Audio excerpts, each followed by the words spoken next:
you look at the three founders of Douglas Machine, each one played a special part.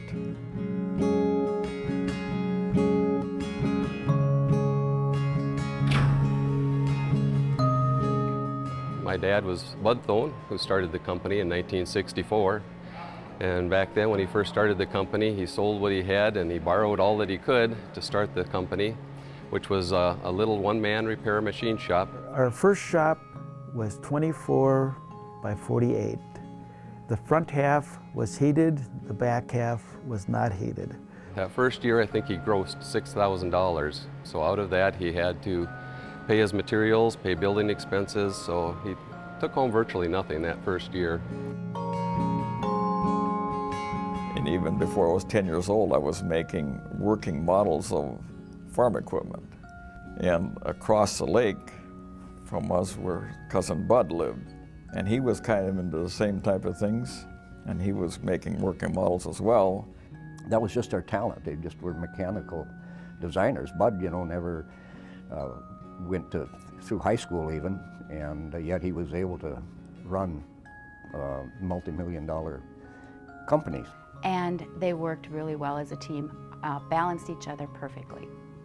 They used those values that we learned on the farm and the knowledge we learned on the farm to build machinery. So everything, one way or another, always related to a piece of farm equipment, and that's how we grew at Douglas. 1966, I joined Bud as a second employee, and then little by little we'd hire one employee and another employee. I can remember many times we talk about, well, we don't have enough money to make a payroll. By this time we probably had 10, 11 employees, and we didn't have enough money to make payroll. And so I can remember we would talk about that and say, boy, we gotta pray that some money comes in to make the payroll.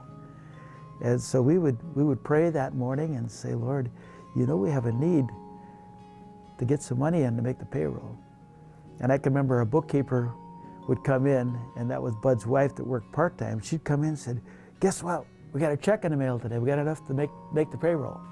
The company founded, of course, on the Christian principles. They did what was right. And I always my philosophy was treat your customer the way you would want to be treated. And they were thinking about what they wanted to create and their grand aspiration for Douglas at the time. And it was really just, and Vern Sadie says, we were hoping that we could build this company big enough so it could provide 7 or so jobs for the local community. Well, obviously here we are 50 years later, and 7 became about 700. 1969, that's when my brother joined us. At that time we had about 15 employees. None of us knew there was an industry even like the packaging machinery industry that even existed. Then later, when I went to Minneapolis to get a job, I ended up with a temporary job at Glenwood Hills Hospital. And while I was in this patient's room, he had purchased a device that the nurses could put a book on his nightstand and then turn to the first page and then hang a switch around his neck that he could activate. But it wasn't working very well, so I just took a look at it and offered to take and rebuild it for him, so hopefully it'd work better. Well, it turned out it did work a lot better. And with that, he told me, he said, you shouldn't be working here. You should be working for my nephew, who has an engineering manufacturing firm that builds specially designed machines, including packaging machinery. So one day I went down there for an interview, and during our interview I just happened to show them a picture of this little John Deere tractor that I had built, and it turned out they hired me on the spot. Never in their wildest dreams did they imagine it would grow into what it is today. Economically, it's been huge for Alexandria. We were known as a tourist town. Manufacturing was slim. There are a slew of additional companies that have grown up around the community. Douglas and Alexandria have actually become a packaging machine mecca of sorts in its particular industry. And hundreds of jobs and thousands of people have been impacted over the years as a result. Computerized engineering since the mid-'80s has really given us an opportunity to be much more competitive in the marketplace. We invested in a mainframe CAD system for our engineering departments. That radically changed how we design our products and really was a stepping stone for where we are today. We have excelled to become the Cadillac of the manufacturing businesses. When I think of Douglas Machine, it's not the machines, it's the people that make it up. We have brilliant people working here. And you know, back then it was 2D, today we're in 3D design and animation. Bud Thone decided that he wanted to run a little bit of a smaller company, and so then I became the president in beginning of 1986. 1986, the company was sold to a company called APV, which was a large holding company, publicly traded company based out of the United Kingdom. And we saw it as a way to where we could eventually retire, and you know, so we thought it was the right thing to do at the time. They helped us get more into the international market. Meanwhile, APV had gone from being cash rich to cash poor. They bought a lot of acquisitions, a lot of companies that were not very successful. And so now they started closing doors. And so end of 5 years, I contacted APV and said, I'd like to buy the company back.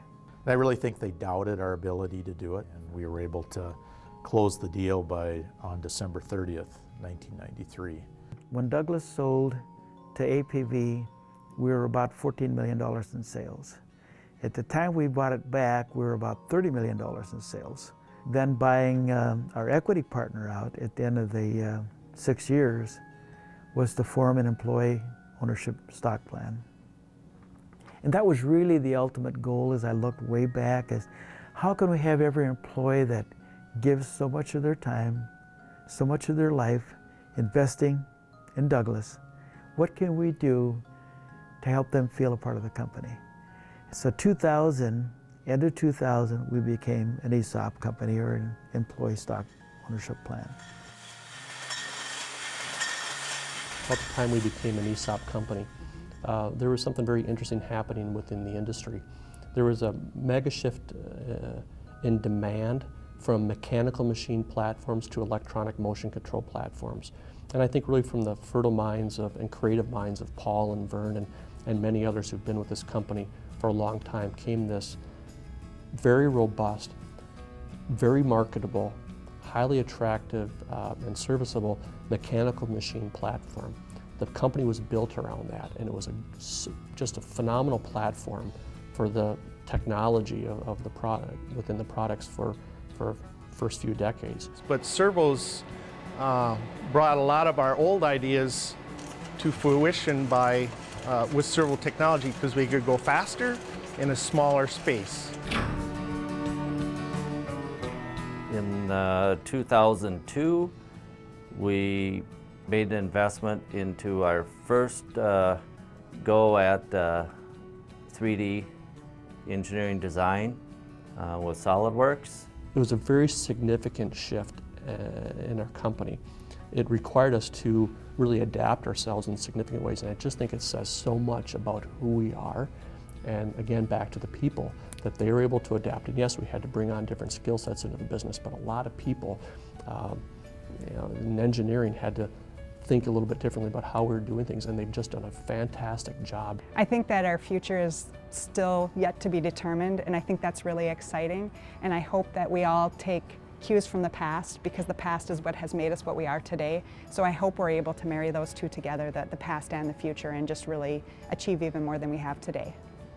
You know, you hear so many partnerships that are kind of a dissolve right from the beginning, but because they had the same beliefs and the same core values, that's really what bonded them together to excel and move ahead with the company. They were all going in the same direction. I think all these things that happened were divinely put together. And as I look back at that, today and even many times, wow, this is a whole lot bigger than I am. But God has blessed us over and over through the years.